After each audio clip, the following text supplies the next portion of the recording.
Good evening and welcome. My name is Bruce Campbell. I'm the director of the program in Latino and Latin American Studies at St. Benedict, St. John's University. I'd like to begin with an acknowledgement that both the College of St. Benedict and St. John's University occupy the original homelands of the Dakota and Anishinaabe peoples. We honor, respect, and acknowledge the indigenous peoples forcibly removed from this territory, whose connection remains today. St. Benedict's Monastery and St. John's Abbey previously operated boarding schools for Native children. Now, students, faculty, and staff are working to repair relationships with our Native nation neighbors. Tonight's event is the third and final event in our fall 2022 Latino Latin American Studies program series on the theme of labor. This event is co-sponsored by our wonderful art department. We are grateful for the work of art faculty in making tonight's event possible and for organizing a 3-day residency here at CSB and SJU for our speaker tonight.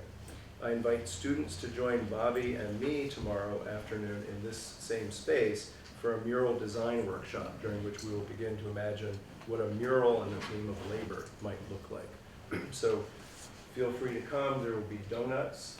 There will be Bobby. And less important, I will be here to try to help if I can. There will be art supplies and so forth. So please don't hesitate to come. Art students are thinking, maybe I'll come. People who are not art students are thinking, I'm not an art student, so I shouldn't come. That's not true. You should come anyway, right? All the more reason. This semester's series centers on the concept of labor.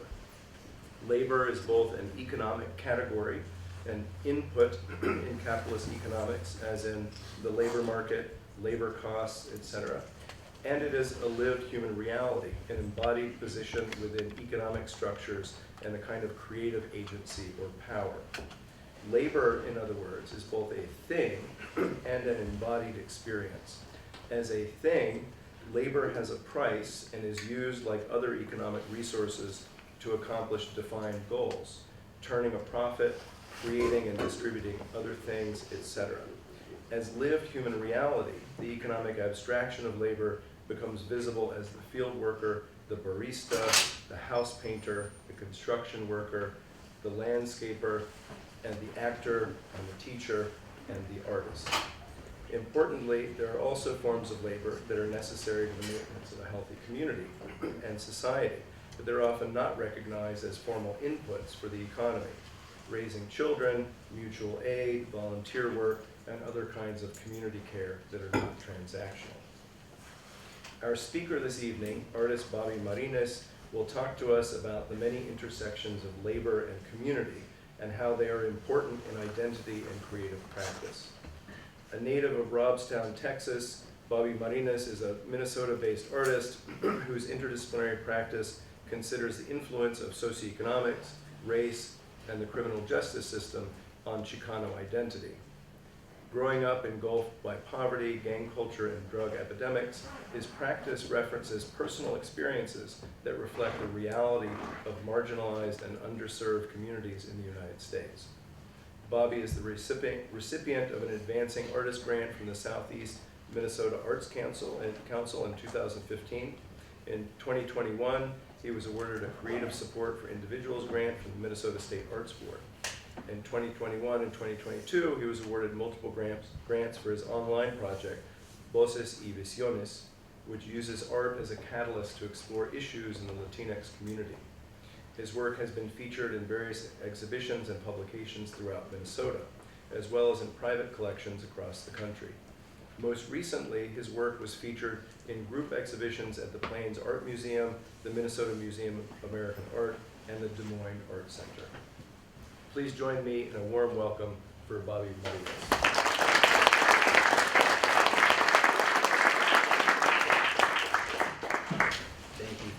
Thank you. How are y'all doing? Y'all doing good tonight? All right, so when, I guess let me start off by saying thank you to Elaine for reaching out, to Elaine Rutherford for reaching out. Thank you to the amazing faculty, staff, students that I've met with so far. It's been an amazing week here Great experiences, very welcoming, and everybody has been like really cool to talk to. So thank you for everyone for being an amazing host and making it to where I can be here right now with y'all. So when Elaine first reached out to me about the theme of labor, I was thinking that's gonna be tricky to come to the table with. Like, how do I describe being an artist and creativity and through the angle of labor? And the more I thought about it, the more I started to see a common thread unravel in my life, my art, my career, my community. So I figured I'd start with like the most powerful way I could start, with the mascot of my hometown, CottonPicker. So when you first see this, it's really it catches people off guard sometimes. And when I tell people that the mascot in my hometown is named the CottonPicker, it really catches people off guard. This actually went viral last year and the year before, for many reasons. You know, there's a lot. It's a really charged image, mascot, name, and everything. But I feel like that's a conversation that needs to happen nowadays in various communities. And I feel like there's more that we can unpack when it comes to that itself. When it comes to me and my community, I want to explain how we took this and owned it as a sense of identity. So our community was founded when people started to migrate there. There was intersections of the railroad tracks, trains passing through, and people just started to build there and create cotton fields. And a lot of my family and my friends, their ancestors, they were picking cotton, and they started their own businesses. They bought land, and they owned a lot of places around there. And picking cotton became something that a lot of my loved ones began to take pride in. Like, it was a sense of empowerment. So what they did in the community was use that as part of their identity. So when I was thinking about labor, I was thinking about the CottonPicker, I was thinking about how that became not only community identity, but I thought back to cultural identity. So being Mexican, you know, growing up, we're told that we have to be, or we're told that we were laborers, you know, out in the field, manual labor, you know. And this is actually my grandma with her sisters back there working in the field, working in the cornfields, cotton. Yeah, and so one of the things when it comes to labor, I was thinking. Hold on, let me put these notes up. I don't like to read my notes. Okay. So I was thinking labor, right? Labor in which ways? Let me explain that. So labor at first was community identity, labor as cultural identity, and then it starts to become personal identity. So I was thinking I started to feel like, okay, so then I'm a laborer by default, right? And so when I was thinking about labor within my culture, I was thinking the jobs that I had to get had to be conventional labor. But I was like, what about unconventional labor? What about an artist? How do you explain an artist's labor? Like, how do you justify that? Because growing up the way we grew up, we had to justify our work. Like, if we're not getting our hands dirty, or we're not like out there like just like pretty much killing ourselves, breaking our backs, how do you explain that? How do you justify creative labor, intellectual labor? So I was trying to find a way to break that down. And it came to me in multiple ways. And I was thinking at first, as an artist, the first part of labor is the creative process for me, right? So what does the creative process look like? So the creative process for me starts with the idea, with the concept, coming up with that, trying to formulate that. You know, you're problem solving, you're trying to figure out what it is you want to talk about, right? So it's a bunch of like internal problem solving, conceptual play, right? And you're playing with things like this. And then it gets into mediums, right? Playing with different mediums, playing with different material, playing with different styles, trying different things out, colors, trying to see the way that works together. So in the process, we're talking about the creative process, we're talking about conceptual play, we're talking about playing with mediums, we're talking about experimentation, you know, and it's just trying harder and harder to visualize something and trying to bring something to fruition that's like truer and truer to the concept that you had in your mind. And it's it's a bunch of conceptual play as labor. And then you get to a point where you get a little stronger with the material that you're working with the things you want to say, with how you want to say them. For me, it started with me getting better at the material that I was using. I felt more confident in what I was creating and creating a picture, making a mark. I felt more confident with making a mark. That became part of the labor. So then, once I became more comfortable with making marks and the material, I started to dive into what I wanted to say. So in this process, this part of the process, I started with like exploring more, something a little deeper about myself, about my identity, about who I was. And this painting right here, it's about like, I don't know, so it's like 6 by 5, like 4 feet. So then once I decided that I wanted to say something a little more personal, I started to dive into different materials. So again, it's like the labor, the creative process, you learn these things, you get to a certain point where you're kind of comfortable, and then you push yourself again, and you learn new things, and you try to say more things. And it's this constant process of problem solving along the way, and trying to see if you can discover new things about the material, about yourself. So the last one that you saw, the Texas one, with the declaration, it was I got the grant to do 6 paintings where I created something that had to do with being Mexican American. And I was trying to create a body of work exploring that, but I felt like that was the lens was zoomed out too much. It was too obtuse. So when it came to this body of work, these are really personal. These are super personal. So that's like me and my uncle. My uncle died from cirrhosis of the liver from too much heroin use, actually. And what I did was I took an image, one of the pictures that we had in the photo album, and I interpreted it. Just like try to real quick, just really emotionally interpret that. And I put it up. I created an entire exhibition in my basement.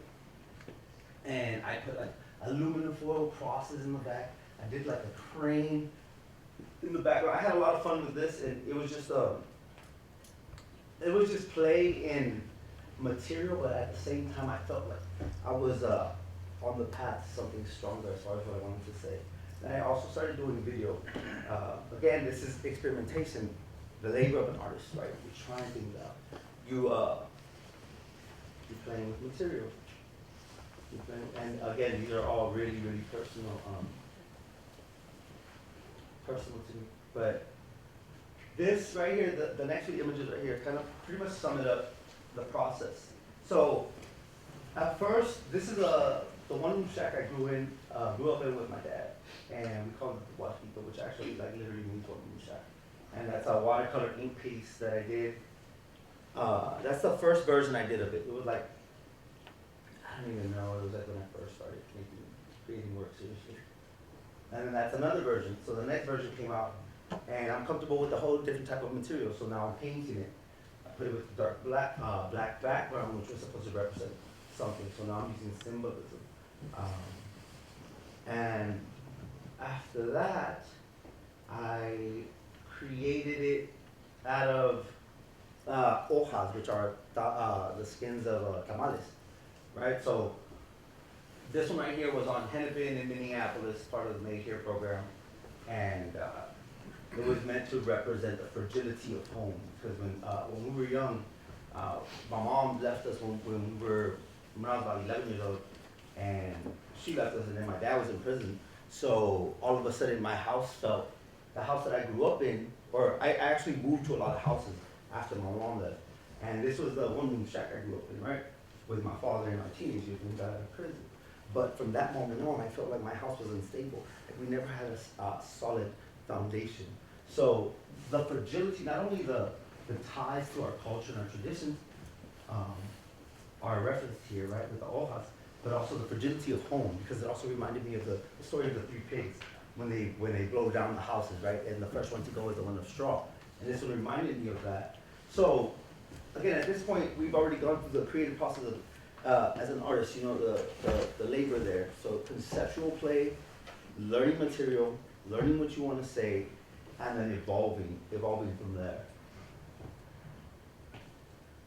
Now, when it comes to labor, I was thinking also, when it comes to labor, like artistic labor, I was thinking not only creative process, but career. So what about creative careers? How do you pursue a creative career, and how does the labor play a role in that? What is the labor of an artist to create a creative career? So, to me, at first, it starts off with, let's back up. Hold up. Okay, so, voice, story, purpose, right? At first, you have to kind of know, like, really get a strong sense of what you want to say, what you want to say. For me personally, my vision, my purpose came when I decided that I was going to make art directly about things that I had gone through. And that's something that really helped me. But voice, story, purpose. I feel like that's part of the creative career. That's one of the first things to get down as much as possible. This picture right here, it's not really around that time when I found that purpose, but this is a perfect example of labor in action towards your career. So when I first started off creating work, let me tell you how I got to this point. So I was in Texas. I guess I was supposed to go down there for like 3 weeks. Ended up down there for 3 months. I didn't really know where I was going to go next. I hadn't really chosen anything to do. I had been working at a factory job for like years, and I told myself, I don't want to go back to a factory. I've already been in Texas for too long. I had reached like a really, really hard point in my life, like I don't want to be cliche, but it was like rock bottom type stuff. And I'm like, well, if I have nothing left to offer. I have nothing left to offer society. I have nothing left to give. There's no more value for me. I was like, is this where it's done? Is this where it's done? So I kind of made peace with that and like said goodbye to everyone, like internally. And at that moment, something else, like a fleeting thing hit me. It's like, okay, well, if I reach this point where nothing matters, right? I have nothing. I have nothing. I was like, well, if I have nothing, then this thought hit me all of a sudden. It's like, well, if I have nothing, then I have nothing to lose. I have nothing to lose. I don't like what I was like, why not turn life into an experiment then? Like, if I have nothing left to lose, I got nothing left to lose. Why not turn life into an experiment? Why not turn it into an experiment where I do something that if I can pick my dream life, why don't I go for that? Why don't I pick the one sliver of hope and like pull that thread and see how far I can push that? You know what I mean? It's like, well, what's the one sliver of hope? Well, I've always liked to make stuff. I'm like, what if I take that little thing and apply like every cheesy cliche quote I've ever heard and apply to that? Like, oh, follow your dreams, anything you can do. You know, I was like, what if that's true though? You know, I was like, what if that's true? So at that moment, I like literally like found a way to pay my bus ticket back, and on the Greyhound, I wrote a letter to myself with a sketch in the back, and I'm like, I'm gonna pursue this art to the full throttle. I don't know if anybody's even ready for this story. We're just gonna see how far it goes. And that was years ago. So anyway, when I got back here, I got back to Rochester, I started dumpster diving. I started finding recycled house paintings and just being resourceful. Growing up, I had to, you know, any means necessary, you're gonna make it happen. So, but again, this goes back to the labor of an artist and how to build a career. So I started doing that, and then I started to somehow, I don't know how I ended up getting canvas eventually, but I would tell myself, like, man, after calling so many galleries, getting rejected or whatever, I was so crazy though. I would call like galleries like in New York and stuff, and like, hey, I'm this artist I just like found, and they were like, do you even know what we do, or like who I am? And like, I'm like, oh, sorry. What's your name again? Because I'm gonna come back. No, I forgot their name, but anyway. So yeah, I was like, why am I waiting for people to tell me that I can bring myself out into the world? I just want to get my art out into the world. So I literally would get on the bus at 7 a.m., treat it like a job, and I would go downtown and just plop down and just start painting. I would just start painting, and then I started, from there I got opportunities, and that led to other things, and that snowballed. But that's been my philosophy to this day. Like, nothing's gonna get in my way, it's just doing the thing. So yeah, back to the labor of an artist. Right? The labor of an artist, the career part. So voice, story, purpose, building a body of work. So this is considered, to me, building a body of work. I was learning how to, I was creating pieces that were, at first I created weird, really weird, abstract pieces on cardboard that nobody would even want to look at. But I know, no, and it was horrible because I would do that.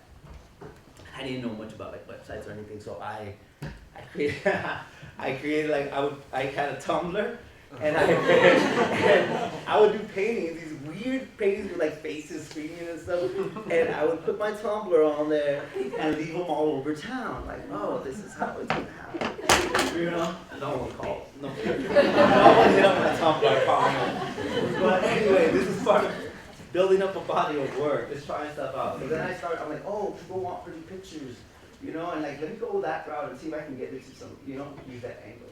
So that's kind of how I did that, and then I started doing, I did these electrical boxes. That was my first public piece. Again, we're building a body of work, right? We're trying different things, and all of this was an experiment. Everything was an assignment, because I dropped out of school in 8th grade. I mean, I ended up going back, finishing up some stuff and getting GED and things like that. But I've always been a person who's loved learning.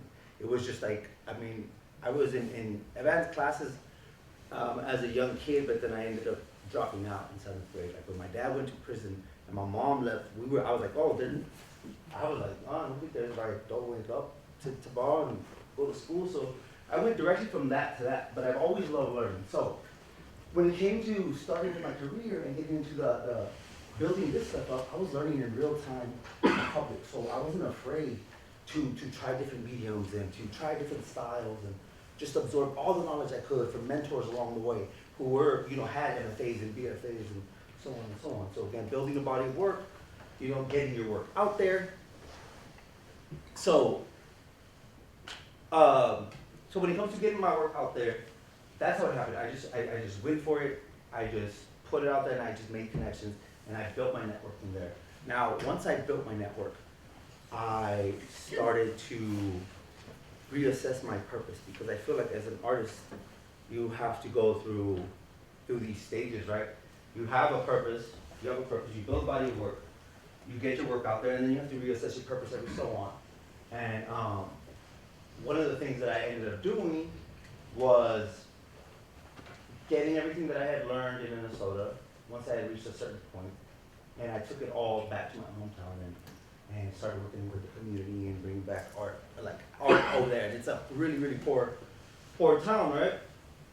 So I started creating stuff like that. I started getting opportunities. That was a friend of mine who had just gotten out of prison. And yeah, that's just an example of me just getting the work out there. And that's more of the labor of the artist, right? And one of the things, I guess, let me see. Don't want to mess it up. Okay. So that's the mural that I did in my hometown 2 years back. With that, I also did a festival. I also did a coloring book for them. I started an arts nonprofit. And pretty much just like an arts movement. And then this is some of my work at the Plain Arts Museum. And then this was maybe a few months ago. I was giving a talk, and that's another cousin of mine who was in prison. And I made a painting about him, and I'm talking about art and mental health.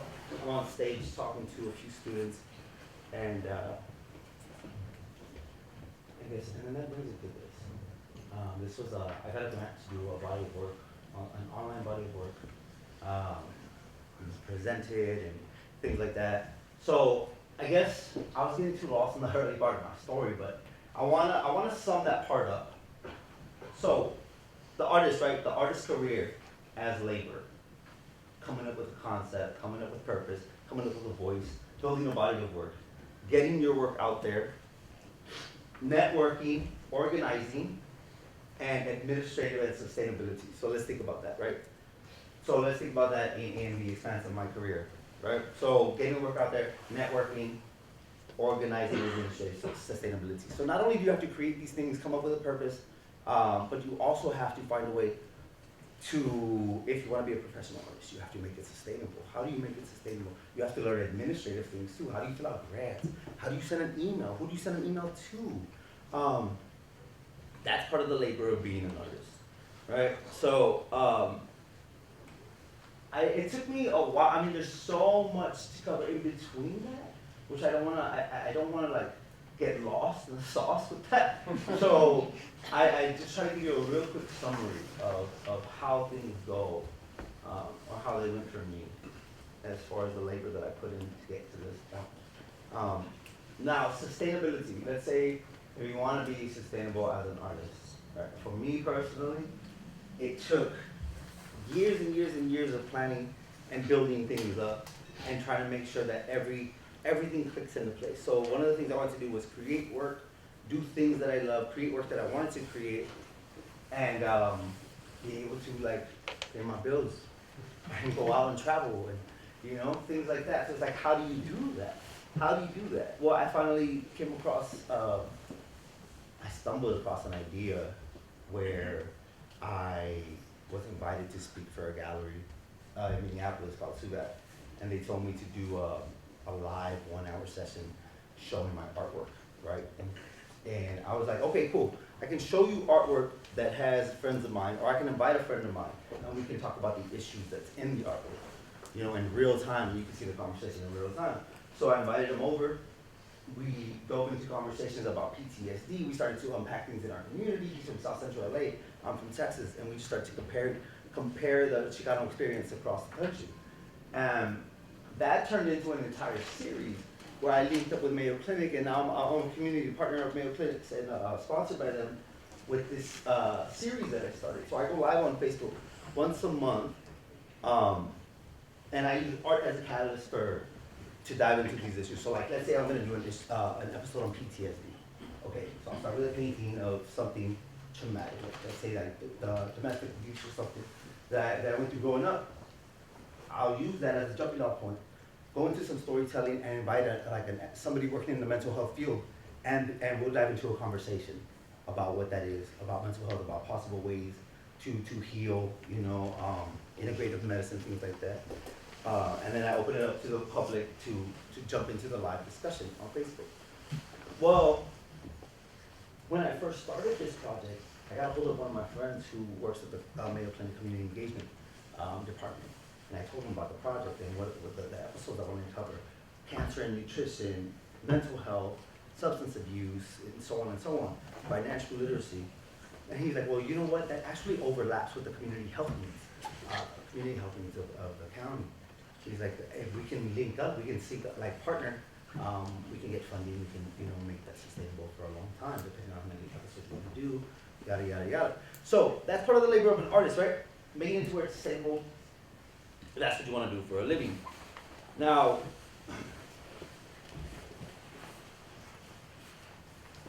to bring it back to labor as just an idea, just a concept, I wanted to bring it back with this image. So this is my grandma. I don't know if you remember the painting, the picture from earlier, but that's my grandma and her sisters. And now I'm using labor as a subject. So when I created this piece, it's like a 4x4 piece on wood, and it's color pencil, it's grass, it's dirt.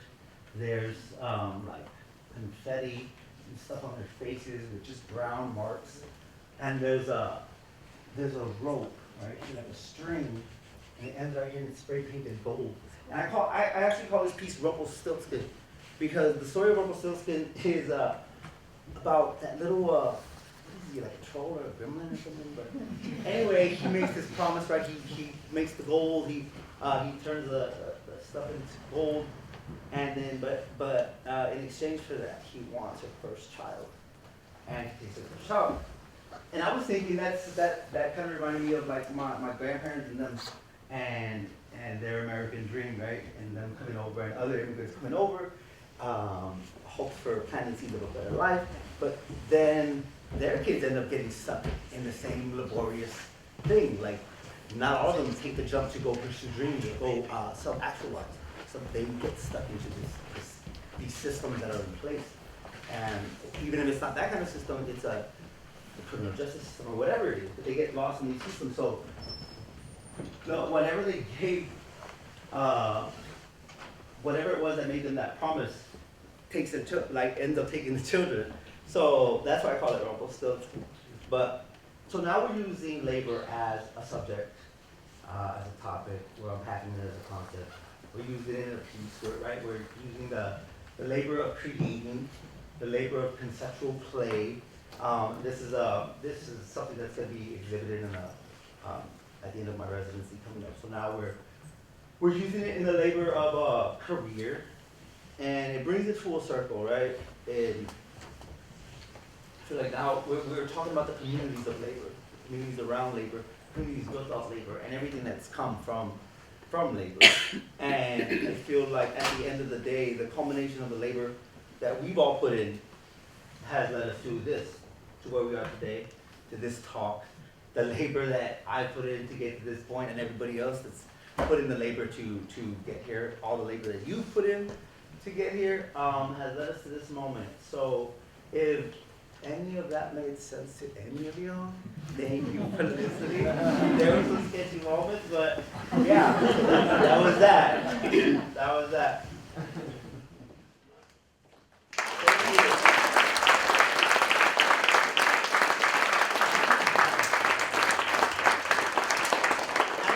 Y'all gotta help me fill in the blanks now with questions.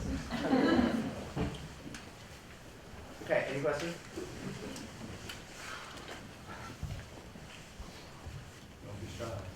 Yeah.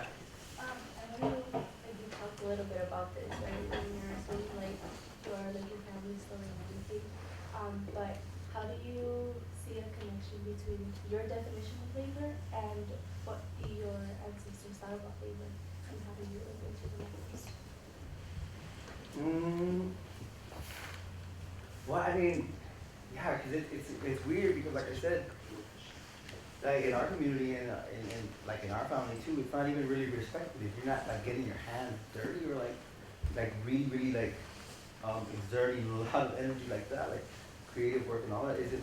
But I mean, I'm like, no, like I work my ass off. Like I don't know. It's kind of like that conversation is important, right? Having the conversation. I feel like a lot of the new generations are teaching the older generations new ideas, right? Teaching them how to think differently and how to process different things. So we're actually pulling them forward as well. So yeah, I mean, my dad still doesn't really know like what I do.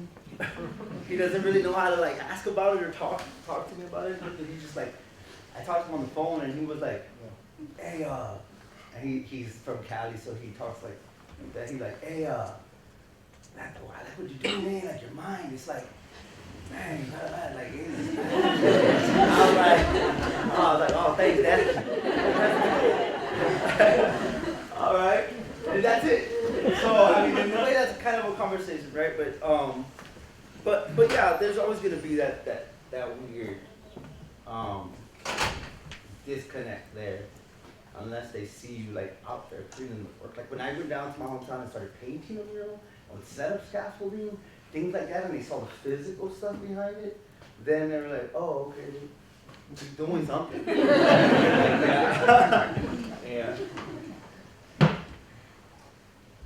Yeah.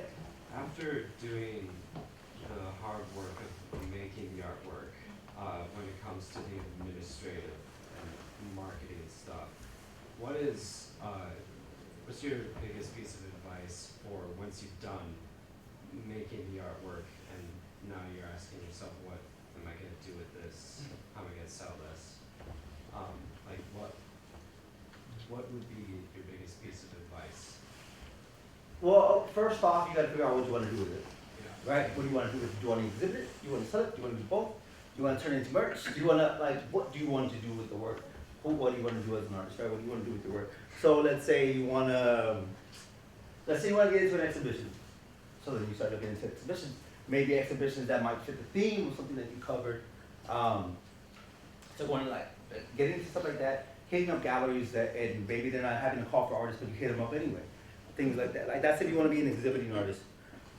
If you wanna sell the work, okay, there's like so many ways to sell it. Besides just online, social media, there's also like just going door to door. Do you want to show it? What kind of space do you want to show that?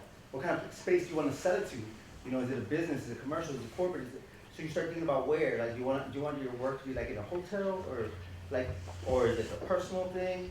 So you start thinking about what you want to do with it, and then you just start hitting people up. Like you just go for it.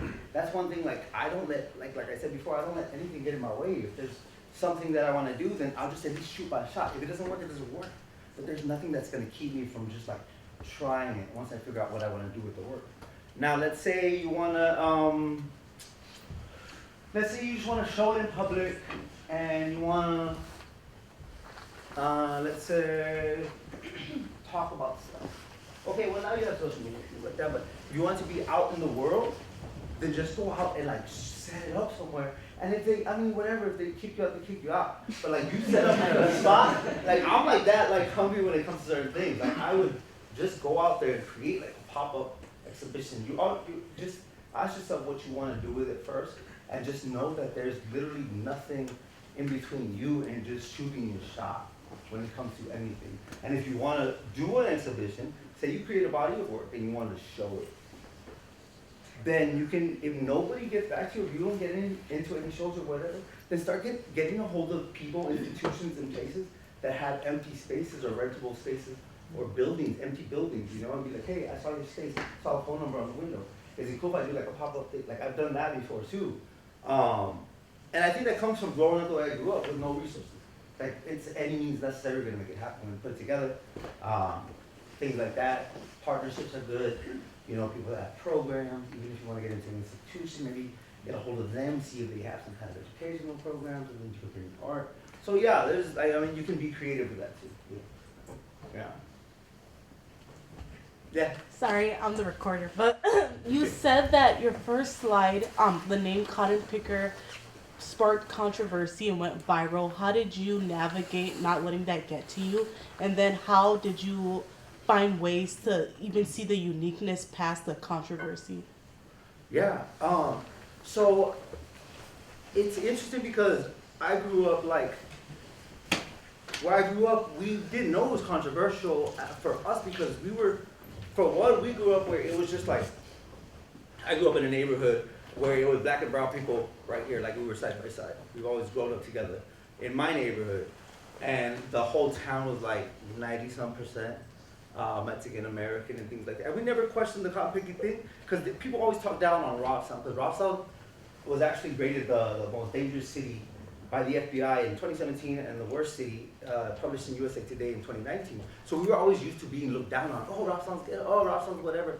So we always had to defend ourselves. So when it came to the cotton picker name, of course they were going to eat us alive for the cotton picker name. So they would do that too. And it's like they would come with like, you know, football games, and it's like, oh, it's the Panthers and the Trojans, and then it's like, oh, here come the cotton pickers. It's like, what? And it was like, we had to defend ourselves. So it's like, we're gonna have to take this and use it as like a way to like empower ourselves. Like, man, we have to, we don't have a choice. So then when the controversy like came about, I understood where it was coming from. Cause like, I understood where it was coming from, but I also understood that there was a conversation deeper that had to happen, you know? Like, I'm like, but we have to have that conversation. And a friend of mine told me too, because the title of the show, he was also like, I was also like, should I tag that? I was like, that has to do with labor immediately. Like instantly, he was like, I was like, I don't know, is that something I wanna, he's like, is that a conversation that needs to happen? Like, is that something that I'm like, what? Yeah. So that's kind of the way that I've gone about going about it, right? Like if the conversation has to happen around these things, then let's have that talk, right? Let's talk about what it means and why it's charged and things like that. But yeah, so with this talk, I chose to use it as the jump off point and use it as the thing that was holding it all together, and then that way we could have those conversations. Yeah. Does that make sense? Mm-hmm, it does. All right. Yeah. So you've explored a lot of different mediums with your work and like finding ways to reach your audience. Like what do you think is the most, to you, like the most impactful your work has been? Like which community have you impacted the most? And what does that feedback mean to you as an artist? Okay, so as far as the communities, so for sure, of course, my own town, because they're just like freaking out that anybody's doing it. Like they're freaking out what I'm doing. So of course, my hometown, right? But at the same time, that's been the one that I hit the most, right? The people that grew up the way I grew up, and the people who have gone through like rough childhood. Because a lot of my work covers like, growing up or abandonment, poverty, domestic abuse, gang culture, all the things that I grew up with. So kids, like people that have gone through, and not just that, right, but people that have gone through trauma and want to process that in their work or process that in some kind of way. Those are the kind of people that really resonate sometimes with what I do. And also, I've always said it like, what do I want to do, right? Who do I want to speak to, for, with? And it's like, okay, people who have gone through what I've gone through. But I also want to build a bridge between those of us who have and people who not necessarily experience that, and kind of build a bridge between me and other people, or people with our experiences and other people with others, So I would say it starts there, but since the things that I cover are almost universal, like you never realize how much other people go through until you share your story, right? So yeah, I would say right now it would be a mixture of that. Like definitely people who have gone through similar things, and people who want to understand. Yeah. Yeah. So this is kind of a two-part question, but how long did it take you from when you started to do this and to when you started really like noticing you were getting some success? How long did that take? And then in the course of that time, like when it got hard, like when it was difficult for you to keep pursuing that, what did you, like I know you said you wrote down on that little card in the Greyhound, but like what did you kind of try to tell yourself in those moments where it was really hard to just keep doing that labor, and like when you might not even be feeling that feedback? Yeah, that's one of the trickiest things, because how long it took me, so the first time I ever got my work out in public was like, I think 2012 was when I painted the electric robots, and that kind of it just snowballed from there. But and then we have to define success, right? Like Right. What are we talking about? Like sustainability? Are we talking about exhibitions? Are we talking about, right? Like different successes came along the way, little things. Yeah, but these things are major to me. Like any little, to this day, I get excited about any, like this right now is like, I love it. So I'll never get tired of moments. But success, I've taken it bit by bit, right? And there's a few things. I mean, I wrote a list. I've written a list of things I want to accomplish. But to me, success was like changing my old paradigm, changing my entire perspective on life, and realizing that I had the potential to do this, to go for it. To me, that was a big success, with that shift, right? But when it came to the moments where, wow, nothing is happening. I have no commissions, or I have no exhibition coming up, right? There's nothing going on. And I have a post on this way back in my Instagram where I was just like, there's like a picture of a window.